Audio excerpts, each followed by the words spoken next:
Have you ever had this experience where you've gone online and you wanted to learn something technical or mechanical, how to do a particular thing, and then you followed the online demonstration and tutorial as to how to do that, and then voila, you come up with the exact result they said you would? And then have you gone and tried to do the same thing, but for something a bit more personal, something emotional, something specific to your own personal development, either internal or physical development, and then followed the exact steps that they've suggested and then discovered that it doesn't lead to anything that you wanted? If so, stick with me here, because I'd love to talk to you today about how confidence is universal, but the way that we find and manifest confidence within ourselves has to be entirely bespoke and based on your personal values. My name is Tessa, and I teach quiet confidence, which is a way of finding out what works for you personally in terms of what do you value, how do you find confidence in others, what does confidence look and feel like to you, and what are the ways in which you can practice that in alignment with the everyday routines and capacities and resources that you have accessibility to. So, the reason confidence is universal and it can be read across countries and cultures and language and time, even throughout history, the reason confidence is universal in that way is because the way that we receive it is based on evolutionary learning. So it's something that over thousands of years, mankind has come to feel and experience based on what keeps us safe and what makes us feel good.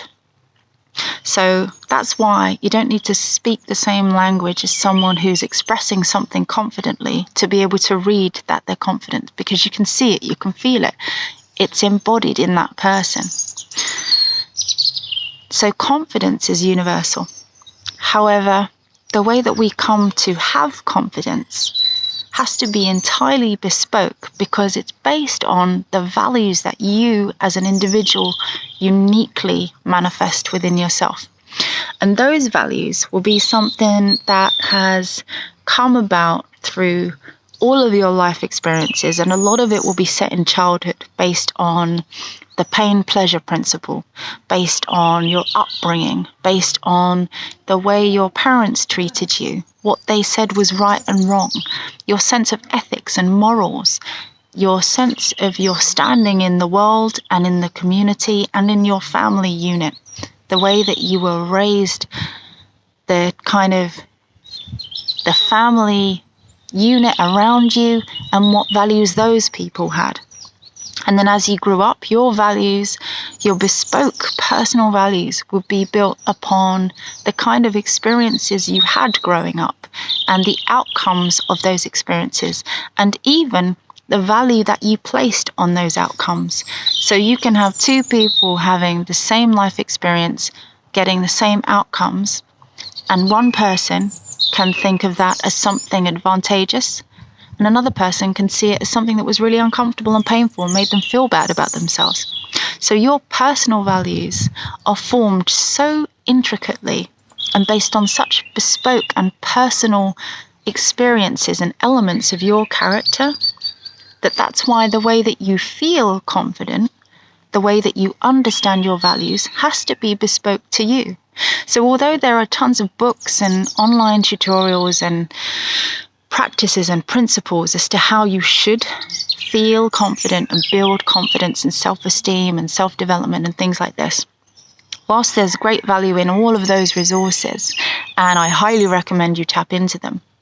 to genuinely embody and holistically feel confident, you have to look internally and ask, what do you value and how do you value them? And then ask yourself also, what practices and routines can you genuinely apply in a way that it's easy, it's manageable, you can build up and gradual and small steps, and you have the time and the resources and the money to invest in to apply those practices and realign your habits towards confidence. Because if someone says, here, confidence looks like this, to get it, you need to do that. But if you don't have those things, if you don't like doing any of those practices, you're not going to feel any more confident about yourself, which is why confidence has to be a bespoke practice, whereas confidence itself is read universally. If this is of interest to you, if this is a topic you're intrigued by, or if you've got any questions about anything that I've said here, please do get in touch.